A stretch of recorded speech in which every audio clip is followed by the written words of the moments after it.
This podcast is part of the Big Heads Media Podcast Network. Go to bigheadsmedia.com for more great podcasts.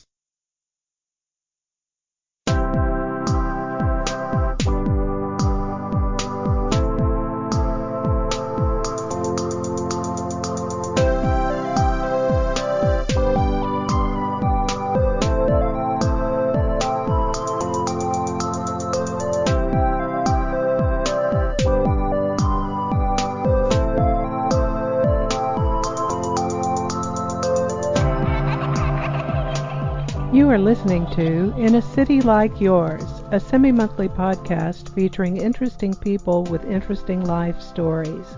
This podcast may contain language and/or subject matter not suitable for all audiences. Listener discretion is advised. I'm your host, Michael G. Moore. Please visit our website at inacitylikeyours.com. That's INACITYLIKEYOURS.com for links to our social media, all popular podcast platforms, and links of interest pertaining to all episodes. On this episode, Deborah tells the story of her life of service to the less fortunate and how it has shaped her life and artistic career. Then Dawn talks about her health, modeling, and acting career. Here are their stories.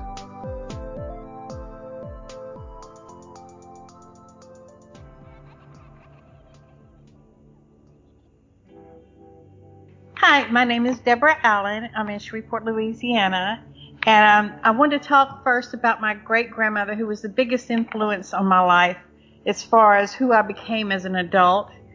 Her name was Ada Demery Cleveland, and we called her Muddy. She was probably the most inclusive person I ever met. She didn't have a judgmental bone in her body. And she was 15 when she married my great-grandfather, who was 30. Of course, you don't hear that anymore. But she once told me that she didn't even know where babies came from on her wedding day. She was so young. She hired a black maid who was the same age as her once she started having children. They were the best of friends, and her name was Mimi. And you always saw Mimi in the family portraits. They were very close. About the time she was 30, she went to work outside the home as a seamstress and worked her way up as the manager of the workroom of a high-end interior design Friend and Piper here locally. And it was about 1935 that Social Security became enacted, and she made sure that Mimi would have retirement and paid her Social Security taxes, of course, which was unheard of at that time in our country. And she was a creative. She made all my Easter and Christmas dresses. But she also had interior design in her home was top-notch. I never heard the N-word come out of her mouth once. It was a forbidden word. Best friends, Muddy and Mimi, were in their late 80s. They would cook in the morning and clean, and then they'd make their lunches together and sit down the rest of the afternoon and watch their soap operas. It just wasn't something you saw happen in the 60s, 70s, and 80s. And their friendship was one that broke all the rules for the time during the Jim Crow era. And it was my formative years watching this beautiful relationship. But I didn't know that. It wasn't until I grew up and I learned about racism. But that's what my little world was. My mother was a teen when she had me. She was married, but she was divorced after 19 and single until I was about 4. I spent my week and weekends going from my grandmother and grandfather's house during the week while my mom worked to Muddy's house on the weekends. My mom married my stepdad, who adopted me because I never knew my real father. His mother took me in as her own, and once they were married, I spent a lot of time with them, seeing they lived right behind us on the street behind us. I went from an environment that was very inclusive to one that was very prejudiced. I heard the N-word for the first time and often. I heard and saw hatred for black people, but I knew early on the difference, and I never accepted their way of thinking. Race was just one factor, and I got a lot of spankings for being defiant and questioning what I saw. There was an incident when we went to pick up my grandmother from the railroad station. And back then, the the restrooms were segregated. There were white restrooms and black restrooms. But I was pretty young. I was about 4 or 5 before I started school. And I told my mom I needed to go. And she was within eyes view. And she says, there it is. Go over there. And I looked at the lady picture on the bathroom. So I walked in and used that bathroom. When I came out, she saw that I had gone into the black bathroom. And she spanked me for it. So as I was getting the spanking, I watched these little black girls go in. I was so scared for them that they were going to get a spanking too, because I was just too young to put together what race was all about. So being brought up in that environment, as a teen, I really retreated to music and art as an escape. I learned to play the guitar at 12 and played in church. I watched the counterculture on the news every night and the protests of the Vietnam War. The music I taught myself was anti-war songs like Crosby, Stills and Nash, Donovan, and the music of Woodstock. I became anti-war and started writing political prisoners whose addresses I found in the back of underground press magazines. One time when the letters came back, I guess the guy had been released, or I just wrote down the wrong address. My father intercepted it, and I ended up being grounded for a week for writing these political prisoners. Eventually, I stumbled on the glam rock scene in high school, and I became obsessed with Mark Bolan and T-Rex, who were pretty boys in makeup and glitter, upbeat music, and happy lyrics. They were a profound influence on me. Bowie soon followed with Ziggy Stardust and the androgyny, and the message was okay to love everyone, no matter their gender. I recognized in myself that I was attracted to people no matter how they identified sexually. My art, my music, my sexual orientation was completely solidified by the time I was 17. Though the next 10 years were spent having children and raising them the best I knew how, I started designing clothes and painting again once my boys were in school. I was encouraged to paint something and entered it into a national exhibit, which was curated by Henry Rand, the curator of the Smithsonian.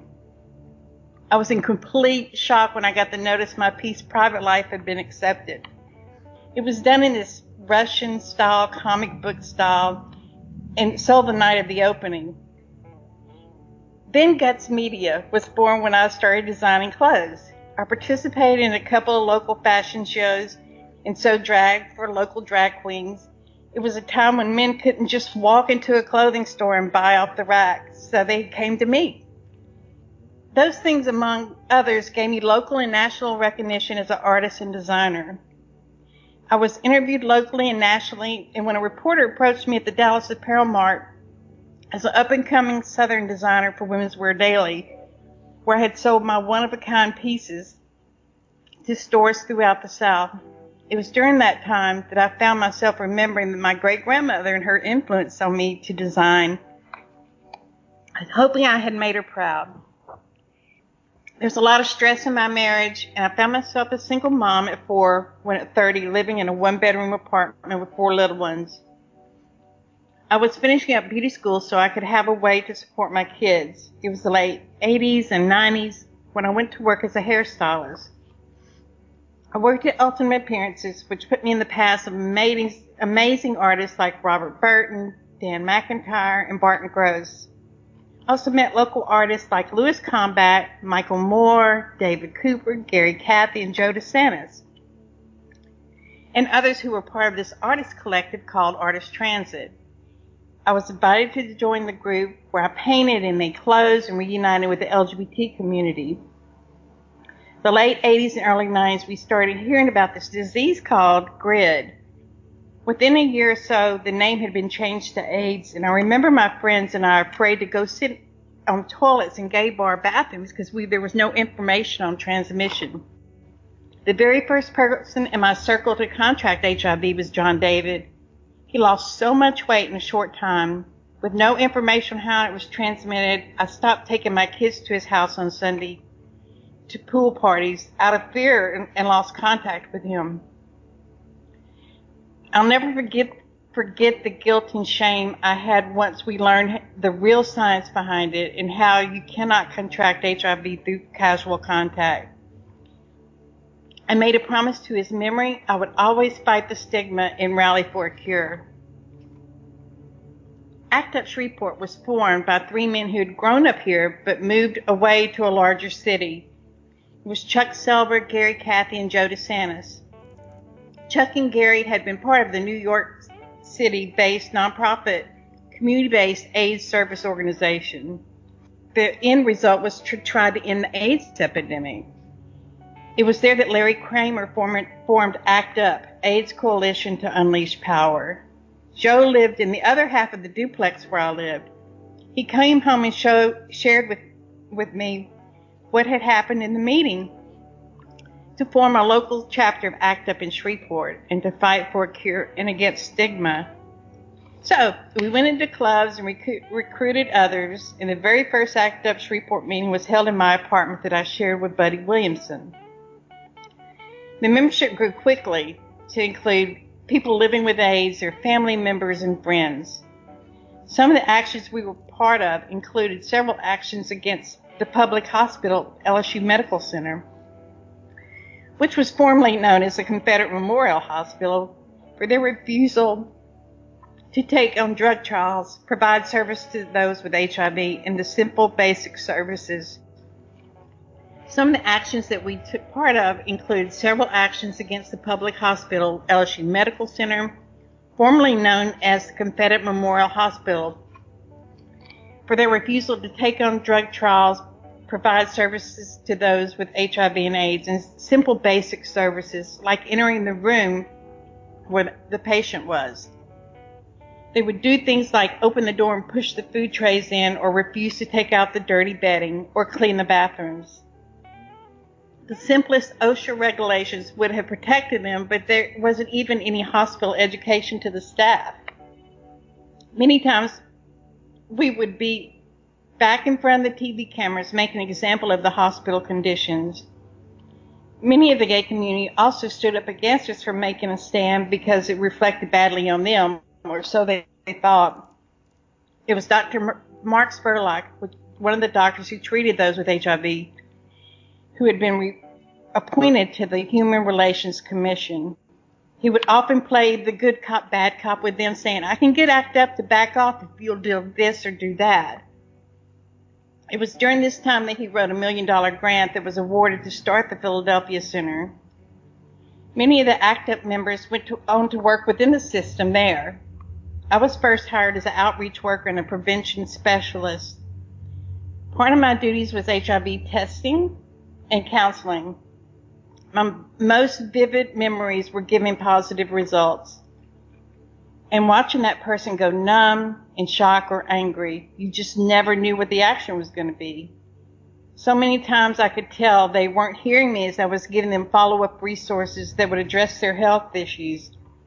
And lots of times they would have dual diagnosis, so it was even hard to follow up with the services they needed. They would just disappear. I had found my calling. It was just like my whole life had brought me to this place. I worked hard on my degree in social work and worked part-time as a hairstylist and a bartender. Without my mom and sister helping me and my kids, I would have never graduated to get that bachelor's degree. It was then I was hired as a case manager who worked directly with HIV clients, and it was hard. Most positive diagnoses ended in death after 6 months to a year. I went to nearly 50 funerals, mostly young people who had grown up here, and I had known. I stayed there for 10 years. I believe it was burnout and PTSD I dealt with for years after that. One of the examples that I tell people was I had one of the clients was a 15-year-old girl, and she found out that she was diagnosed when she had a baby who tested positive for AIDS. She had no clue that she had been exposed or anything. And seeing she was full blown, that means she had contracted when she was like 5 years old. And there's story after story like that. There was a 12-year-old boy I helped go pick out the casket to his mom's funeral and then put him on a bus to live up north with relatives he had never met. The burnout was bad. I self-medicated for years. The strangest things would trigger me, and I regret mostly being emotionally distant to those I love during that time. So I left the Philadelphia Center, and I spent a few years working as a publicist musician. I met some of the most celebrated rockers out there. I never thought I would one day return with such an emotional crisis-based career ever again. But I did go back to work at the Philadelphia Center in 2003 and left in 2008 after injury on the job. Since then, I spent 7 years working with the ACLU of Louisiana, mostly dealing with incarceration issues. I became deeply involved with solitary confinement issues in the Angola 3 and worked until the last remaining Angola 3 member, Albert Woodfox, was released on his birthday 4 years ago. I've also worked with the Southern Poverty Law Center, organizing around the adjusted reinvestment policies to bring Louisiana down from the state that incarcerates the most in the world to number 2. And then I took another break. So what am I doing now? Well, I've retired from activism, being on the front lines. Still support causes that are important to me. I was recently approached by StoryCourse to organize the Stonewall Out Loud project in our area of people, LGBT people born before 1969. The interviews that we've done will be housed in the Library of Congress. See, I'm an animal foster mom. Thankfully, my home is big enough. It has lots of space to accommodate it. I care for one of my sons who's bipolar and schizoaffective, and more recently, my stepson who's autistic has come to live with me. And with my business partner, own Demory and Pettisclaw Consultants and run a civil rights nonprofit. But I do make myself available to those who need me and am enjoying the quiet life, which includes traveling. And that's where I'm at now. I want to go back a little bit to your days of designing clothing. I know that something that really inspired you was finding bolts of fabric that belonged to your grandmother. I believe it was brocade. Yeah, she had bolts of brocade up in the attic. So that was big. Go ahead. Oh, yeah, and it was the 80s, and everybody had the big hair and the big shoulder pads and the brocade, and it was just like I had found, gold or something, and that's what I designed most of, was the big shouldered brocade jackets. And when you did hair for a long time. I remember you working at Ultimate Appearances and knowing Dan McIntyre, and you also knew Mark Rawls at the time, who was a nationally known artist.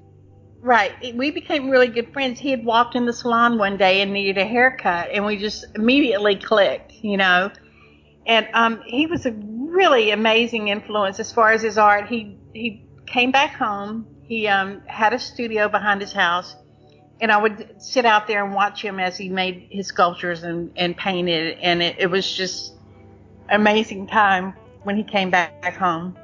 Yeah, you were fortunate to meet so many interesting people. It seems like everybody in your life was an artist or musician or something creative, and that, I think that's really special. And I know a lot of that rubbed off on you.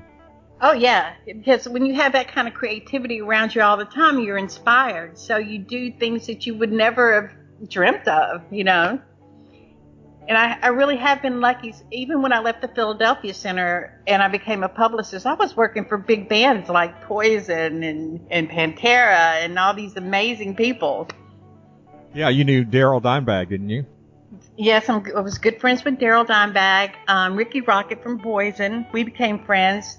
That was through the internet, so I did some internet work for his individual project away from Poison. Almost got him and Mark Bolan's son, Roland Bolan, together on a song. I don't think that ever happened, but we were almost there. Because I'm still friends with Mark Bolan's son, Roland Bolan. And one of the perks of you growing up and knowing so many creative people was that your children knew creative people as well. And you have a son, Micah, who is a very successful tattooist, who's known nationally for his work. And I'm sure you're very proud of that.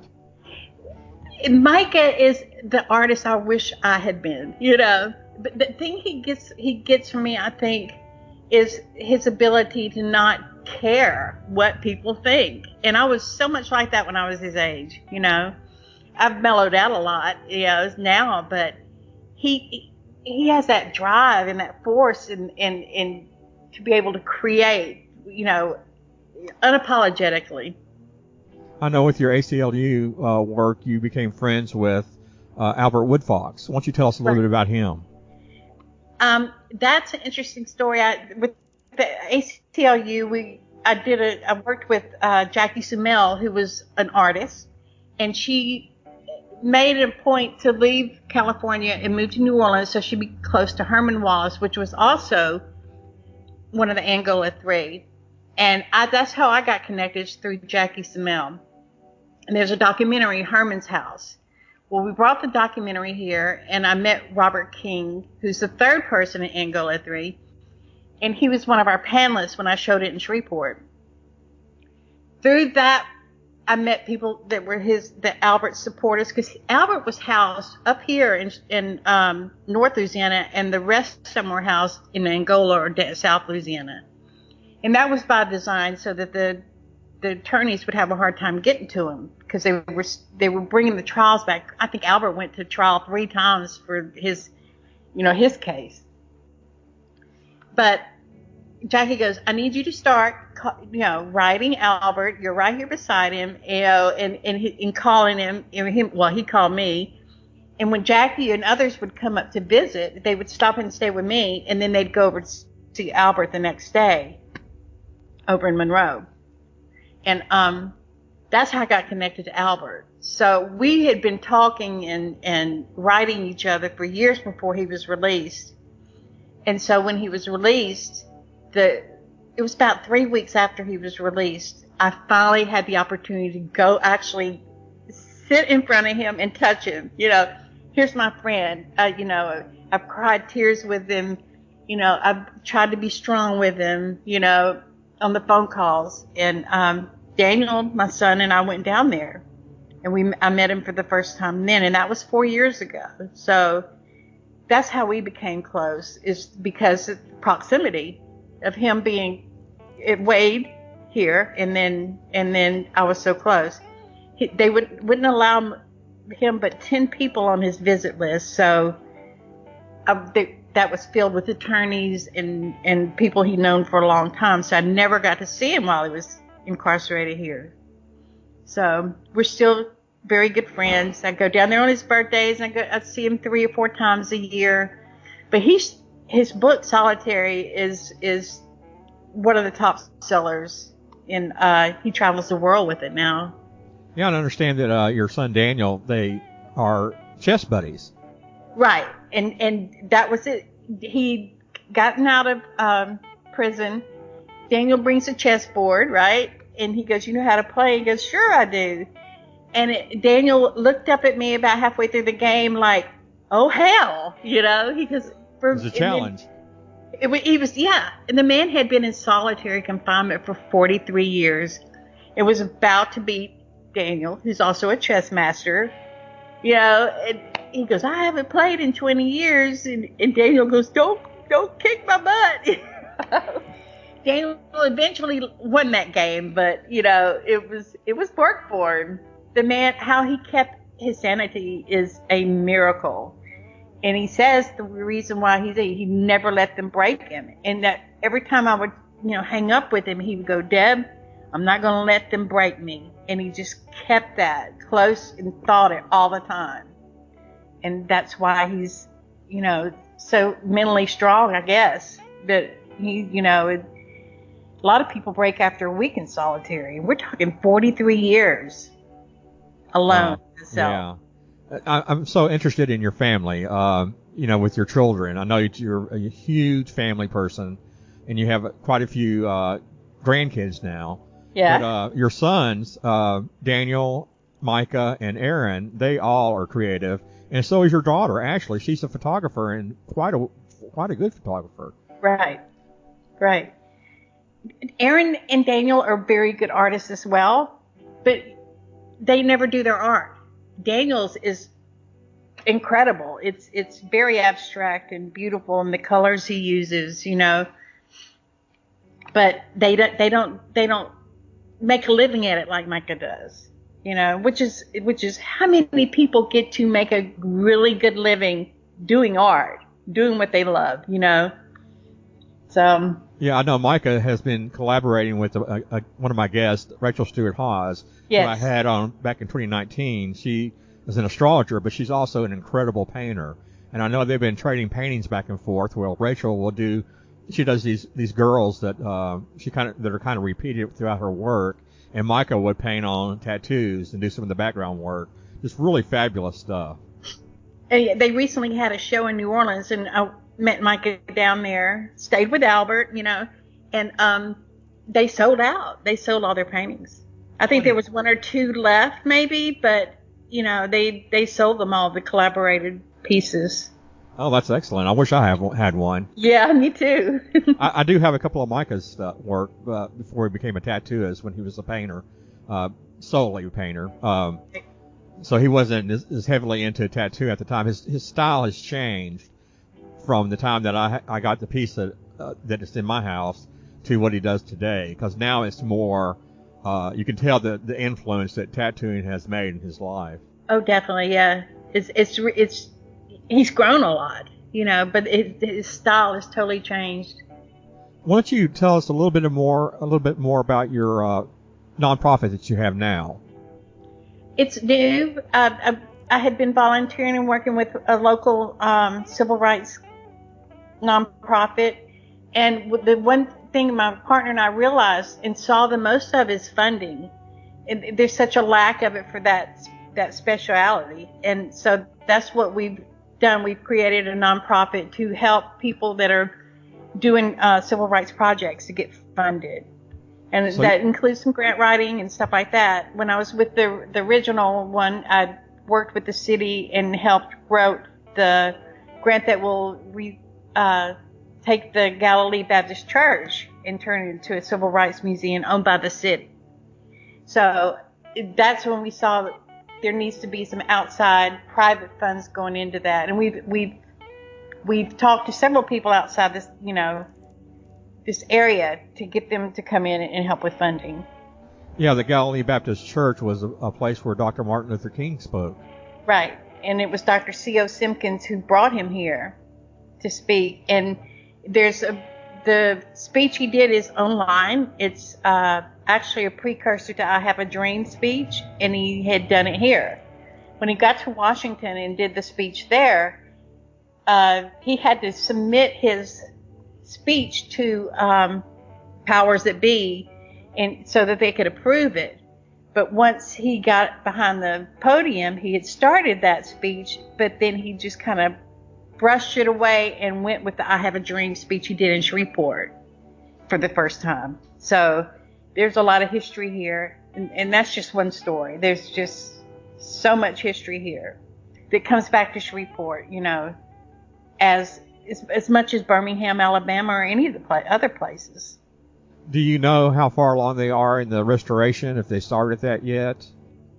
They have started working on the outside because the foundation needs to be fixed. They've received $2 million from the parks, the federal park department, and that's the grant that I worked on the first one. I wrote the narratives, and so the parks departments came back and said, we really want to help you with this. Submit again next year. So the city submitted again. So they have about $2 million now to just stabilize the building. And from there, they'll go in and start doing bids to do the interior. But Misha Farrell is the one who received the bid to start the stabilization. Yeah, she's a great architect. Amazing. Well, Debbie, I want to thank you for all the activism that you have done throughout the years. You have really been beneficial to this area, and it's it's something that I know you could be proud of. I'm proud for you, and I'm very excited to have you on my show. And really, I can't thank you enough for the work that you've done and continue to do. Thank you. Well, you were there with me for a lot of it, so thank you. Yeah, you're a great friend, and I'm very, you're a friendship that I treasure, and I always will, think of you as a close friend. Although we've kind of drifted a little bit, and we don't see each other a whole lot, mainly because I'm pretty much a recluse. But yeah, I can't drag you along with me anymore like I used to. I lost my mojo.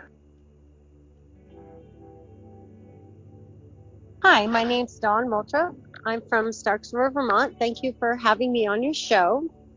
I wanted to talk a little bit about a life-changing event that I've had. I started out when I was younger modeling, and I really enjoyed that. And then I put it to a halt because I had kids. So I didn't get too far in my modeling. I did it some for a while, for a couple years, and then I had kids and wanted to do the home life and have a family and raise my kids. And I enjoyed that, and I didn't mind, putting my dreams on hold. And I got older, and I decided that I wanted to kind of start doing it a little more, and then I found out I was sick.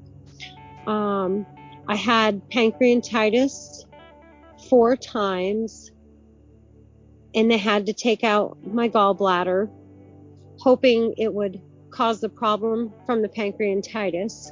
I went a few years without having any problems, and they told me I could eat pretty much whatever I wanted, that it wouldn't affect me as long as, my stomach could handle it.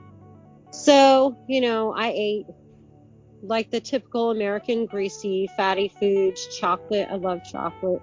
I have a hard time staying away from that one. And I ended up having a problem with my liver digesting food because my gallbladder wasn't there to help it, so it was taking a lot of strain. So I was put on pills to help digest food for my liver. And probably a few months after that, I ended up getting chronic pancreatitis. And my pancreas was having trouble digesting food, and my lipase was up to 480.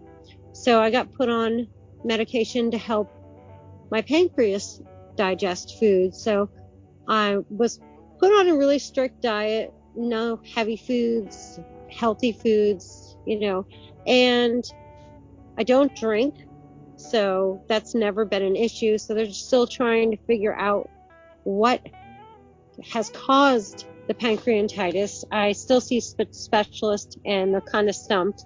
They said pretty much, they give me about 7 years to live, and it gave me a big perspective on what I want to do and how far I want to trudge forward in my life and live out my dreams. I mean, I gave up my dreams, like I said, a long time ago to raise my family, and I'll never regret that. I love my family, I love my kids, and I'm glad I lived my life the way I did. But now I'd like to take me time and grow, learn, make new friends, and just do a lot of stuff that I'm doing now.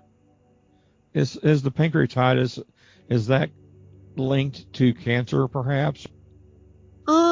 Well, they did test for cancer, and so far I don't have cancer in my pancreatitis, but it doesn't mean that my pancreas won't develop it. Is there any hope other than just being told, well, you've got 7 years to live, make the best of your life now that you can? Do you have something to hope for?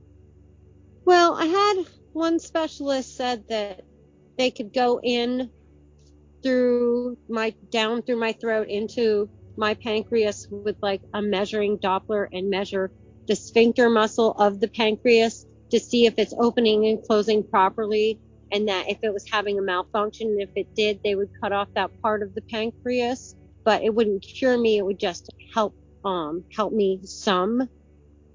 But I have another specialist that was going to do the procedure, said that he didn't think it was necessary, so they're kind of clashing heads at the moment. So because it is an invasive procedure and a lot can go wrong with it, so they were very hesitant to do that procedure. So pretty much I'm just at a standstill trying to eat light. I drink a lot, and I'm not really sure what's going to happen next. Well, what is your diet like now? And you mean, when you say drink a lot, you mean water? Yeah, I drink a lot of water. I try and drink a lot of healthy drinks, like Slim Fast, because it has a lot of vitamins, so my body's not diminished of the vitamins that I need. I eat a lot of vegetables. I eat a lot of fruit. I can't eat bread or potatoes or chocolate. All those make me sick almost instantly. They're too heavy food. They're very hard. Dairy is really hard to digest for the body. So I have to eat a lot of things that are just easy to digest. Are you in any kind of pain? I am. If I eat something I'm not supposed to eat, yes, I am. I have a lot of pain. But as long as you're managing your food intake, you're pretty much okay. There's no peripheral pain from that. No, I mean, the less I eat, the better I feel. But I think the hardest part is I've always loved to cook and I love food. Yeah, and I imagine you have a family to take care of, so that's not something you can get away from. Not really. Not when I mean, like I said, I cook. I just more or less, I've tried to figure out how to take healthy foods and make them taste phenomenal. There may be a book in that. Well, there's a lot of healthy foods out there that I make, but I mean, healthy foods, boy, they're really expensive and they taste horrible. Unfortunately, yeah. You mentioned all the things you mentioned you can't have are the things I struggle with when I was on the keto diet, which you can't have bread and potatoes, no starches and things like that.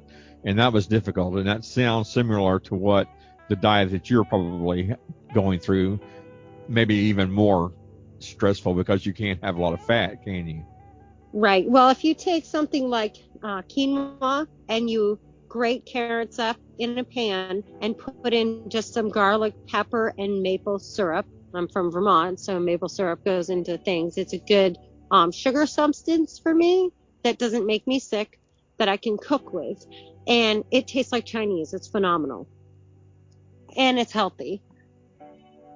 I've thought about many times trying to find a holistic doctor because I heard that they do wondrous things. And that was something that might be an idea if I can't have a solution any other way.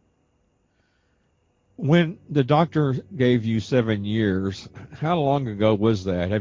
Are you close to that? Do you feel like you have an end in sight, or do you feel like pretty much that I'm managing this? So that 7 years was really just a ballpark figure. I'm going to beat that.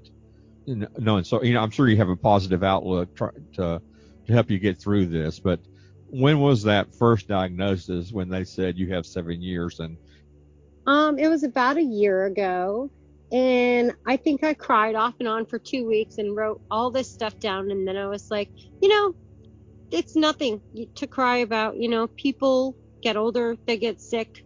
We all have to face the fact that we're all going to pass away at some point in life. And, when you look at how much time you actually have, you think, wow, what do I want to do in that time? What do I want to accomplish? I mean, I'm trying to do as many movies, TV shows, runway shows, as much as I possibly can. I have a portfolio that I've put in all my jobs that I've done. So when my kids open that up down the road, when I'm gone, they can look and say, okay, Mom was in Orange is the New Black. Which episode was she in? Let's find her. So they'll have to watch all of them and say, okay, where's Mom? so were you in the Orange is the New Black? Yes, I was. Oh, how exciting. Okay, well, let's get into your acting and your modeling career. So you said you started modeling when you were a lot younger. Is that something you're continuing to do or something you're wanting to continue? That's actually something I'm working on right now. I've been modeling for a while. I've done modeling for different companies for different things. I've done modeling for Set New York City, where it's all charity based, and their proceeds go to helping the homeless and ending child trafficking. So I love working for them. I go work for them as much as I can because they're, like I said, one of my favorites. And I do hair tutorial runways where I have to go down and they do your hair and you have to run the walk the runway while other girls sit there and they work on doing their hair. So that's kind of a fun kind of runway, which I really enjoy. And then there's another kind of runway that I do where it's more of a competition, or you are showing and presenting a new clothing line. So there's different ones, and I'm in a competition runway too. So there's different kinds of runways that I do. Okay. So when you say you're in a competition runway, what does that mean? Well, right now I am in a competition runway in August in Las Vegas, and it's basically an international, so it's models from all around the world that are going to be walking the runway and competing for the win. So what kind of prizes do they have for things like that? Well, they have Shimmer Magazine is helping promote this, so they would have the models in that. I'm working for the same company in August doing the runway that I'm actually doing something with right now, that I am doing a competition for the same company online. And it is, we repost every single day a picture, and we go by votes. So people would go into the Facebook, onto the International Modeling page, click on that, and then scroll down and follow and like the modeling company. And once they do that, if they follow and like whoever they choose who's in the competition, the winner of that actually gets their picture in Las Vegas on a billboard with their name in the modeling agency and 4 pages in Shimmer Magazine.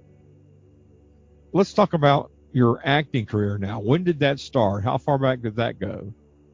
I started acting when I was young also, about the same time I was modeling. And then I took a break from that and started back up again a couple years ago. And I did a couple movies, some shows. I did HBO series Succession. Argotess over in Lake Placid, I think, was my favorite. I loved working with Matthew McFadden. He is awesome. Super nice guy, great personality, just all around fun. I drove over there every day. It was nice because it was close. It was only a 2-hour drive. So I had a lot of fun working on that one. I enjoy doing the movies and the TV shows. I think it's fantastic. It's fun meeting new people.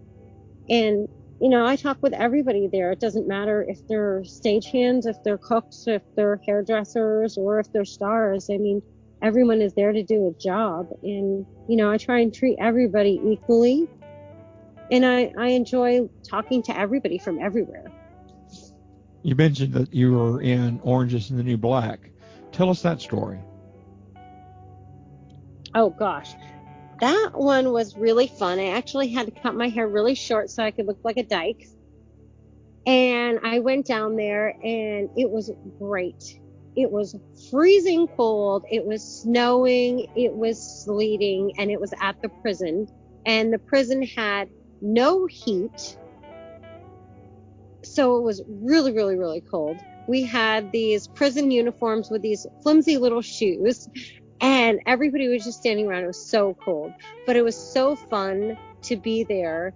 And this going in and out of the prison, and they had a football game going, and then they had a cafeteria scene, and it was just, I think that was my favorite one, was going. It was like the coldest day ever. And when I left, it was so cold outside. Trying to find a Lyft driver was absolutely insane. I had 3 Lyft drivers cancel when I tried to leave because they were afraid to go over there to the prison. So it's still an active prison. No, actually, they switched it over and made it into a movie set, but it's not completely done yet because it's really big. So they're still working on it, but it was an active prison years ago. But trying to get people to go over to it to pick me up was just crazy. It took me like 45 minutes. I was completely drenched. I was soaked when I left there. I can imagine hearing that you're picking someone up at the prison and not knowing that it's no longer an active prison. That would make you think twice. Yep, it did. It was kind of comical. I mean, I look back on it and I laugh. I mean, I wasn't upset, but it was definitely cold. So what episode was it? I think it was episode 8. I'd have to look. It's in my books. I've done so many different things. Well, tell us. I'm just curious because I love Orange is the New Black, and a lot of people do. Tell us a little bit more about that experience, about the lines you had, and your interaction with other actors in the TV series. Just a little bit. Just give us a teaser of what you went through. Well, when I had to go up to the cafeteria with her I was at the beginning of the line, and I was kind of the head girl who was I was kind of protecting the other girls there. I was like the head mean bitch of the dykes there, and I had to walk down to the table and sit down, and I had to talk to the other girls. They were looking at like this Martha Stewart type of catalog, which was really funny, and I was supposed to be all tough and they were sissies, so I ended up telling them I wasn't interested, and I got mad at them, and I got up and walked away from them. And then there were these 3 black girls that I guess I had a thing against blacks. They said I was angry with them, and I had to get mad at them and tell them off, and we almost got into a huge fight. So I mean, it was fun. It was really fun. So you played a tough guy or a tough gal? Yeah, I did. I had a really fun time. I had really, really long hair, and I had cut it like super short. So would you consider that role as your favorite so far, or do you have one that you like even more? I think that's my favorite one. What do you have in store? Are there any new projects coming out that you'd like to go ahead and talk about? Right now I'm working on a book called Magnetism, and it's about a girl who was born with 2 souls and only 1 physical form. And when she turns 13, her soul emerges into her body of the other girl, and they get this immense magnetism that drains power from any electronics, and she tries to figure out how to use the power that she's harnessed.